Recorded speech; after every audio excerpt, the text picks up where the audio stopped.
గత ప్రభుత్వంలో వైసీపీ నేతలు చేసిన ఓవర్ యాక్షన్ అంతా ఇంత కాదు. ఆడిందే ఆట పాడిందే పాట అన్నట్లుగా ఇష్టానుసారం వ్యవహరించారు. మైక్ దొరికితే చాలు టీడీపీపై విరుచుకుపడేవారు. అంతటితో ఆగకుండా కార్యకర్తలు మొదలుకొని నేతలు ఆఖరికి పార్టీ ఆఫీసులను కూడా ధ్వంసం చేసిన సందర్భాలు అనేకం. ఇప్పుడు వాళ్ళందరి లిస్ట్ బయటకు తీసి ఇవ్వాల్సింది ఇచ్చేస్తోంది కూటమి సర్కార్.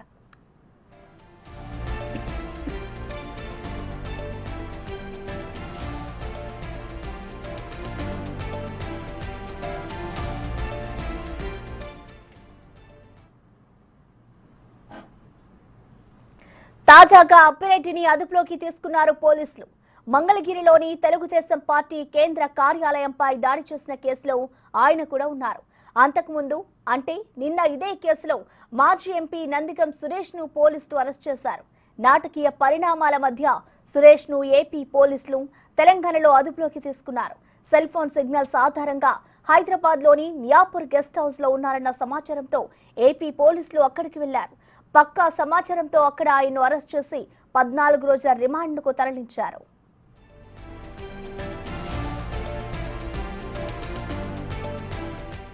నిజానికి ఇప్పుడు అరెస్టు అయిన వారంతా కోర్టు తీర్పు తర్వాత అజ్ఞాతంలోకి వెళ్లారు. అలాంటి వారిని వెంటాడి మరీ లాక్కొస్తున్నారు పోలీసులు. అసలు వీరు చేసిన తప్పేంటి అంటే గత ప్రభుత్వంలో ప్రతిపక్ష టీడీపీ ఆఫీసులు నేతల ఇళ్లపై దాడికి దిగారు.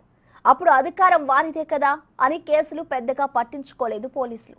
కానీ తిరిగి ఇవ్వాల్సిన టైం వచ్చింది కదా, కూటమి ఆ కేసులన్నిటినీ తిరిగేస్తోంది.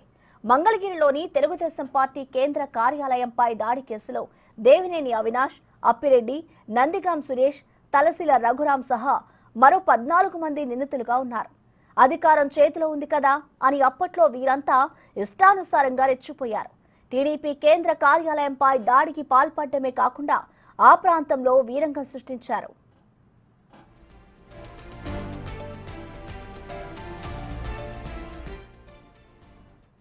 టీడీపీ అధికారంలోకి రాగానే వీరంతా తమను అరెస్టు చేయకుండా ముందస్తు బెయిల్ ఇవ్వాలని, అరెస్ట్ నుంచి రక్షించాలని కోరుతూ హైకోర్టులో పిటిషన్ వేశారు.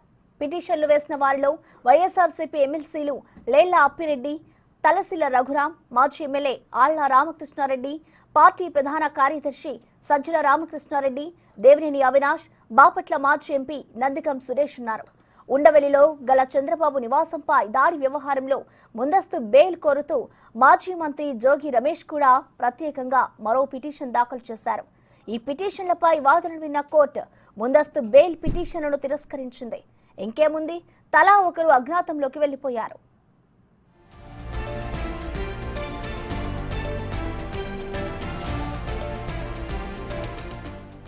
హైకోర్టు ఉత్తర్వుల నేపథ్యంలో కేసుతో సంబంధం ఉన్న వారందరినీ పోలీసులు అరెస్ట్ చేసే అవకాశం ఉందని తెలుస్తోంది. ఇప్పటికే 2 అరెస్టు కావడంతో మిగతా లీడర్లలో కూడా టెన్షన్ మొదలైంది.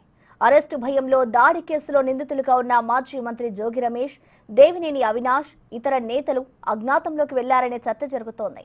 వారి కోసం పోలీసులు గాలింపు కొనసాగుతుంది.